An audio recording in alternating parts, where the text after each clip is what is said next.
In the heart of the ancient jungle, the mightiest protector who ever lived was, for one golden afternoon, simply a father. He was teaching his son the shape of the world he would one day inherit, never knowing the world was already changing beneath them. But deep in the green shadows, a sickness was already moving, patient, hungry, and closer than anyone knew. In a single heartbeat, paradise cracked, and the wound looked like nothing at all. He told himself it was a small wound. He needed it to be a small wound.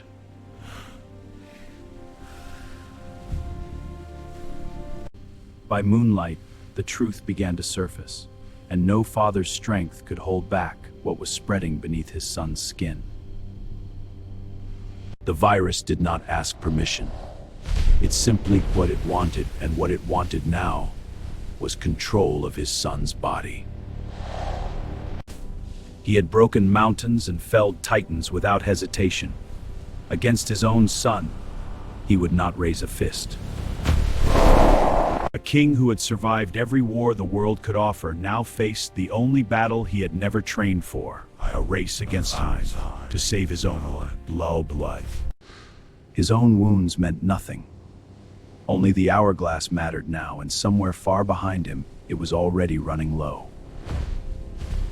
The forest had taken its toll in blood and exhaustion, but it had not yet taken his resolve.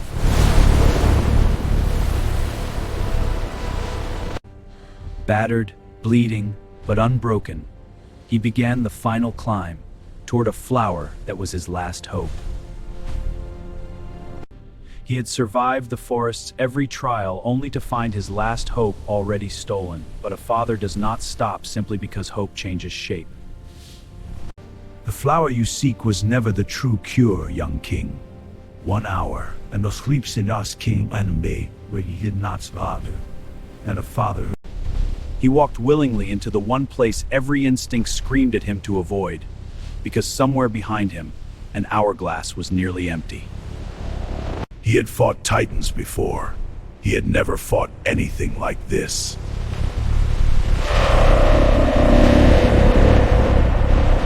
Stone cracked. The earth itself seemed to scream beneath them, and still neither titan yielded an inch. In the half-second before the end, he did not see a monster's claws descending. He saw his son's laughter at the riverbank, and he chose once more to refuse defeat. Rage is a dangerous weapon, but a father's rage, focused entirely on saving his child, is something closer to an unstoppable force of nature.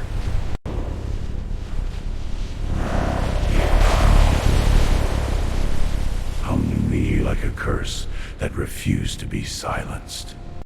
He had the cure. Now came the cruelest part of the entire ordeal. A race against a clock that did not care how many monsters he had already defeated. Every second was a mile. Every mile was his son's breath, counted down.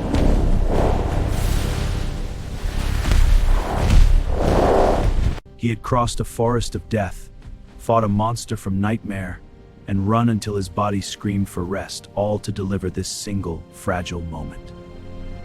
The fever broke as the sun rose, and a father held his son again. Not as a monster, but simply as his child. Paradise had nearly been lost to a sickness no claw or fist could fight directly. It was saved in the end, not by strength alone, but by a father's refusal to give up. Far beneath the mountain, in a darkness no light had ever touched, the true Virus King had only just begun to take notice.